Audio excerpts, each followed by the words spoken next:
అంతా అయ్యప్పే చూసుకుంటాడు. స్వామియే శరణమయ్యప్ప.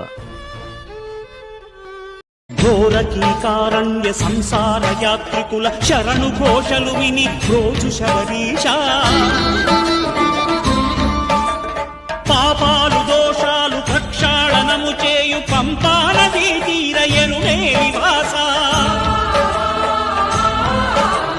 నియమాల మాలతో సుగుణాల మెట్లపై నడిపించి కనిపించు అయ్యప్ప స్వామి. రవిస్వామి, అవును స్వామి.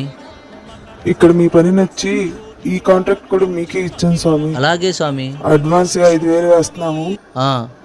స్వామి శరణం స్వామి.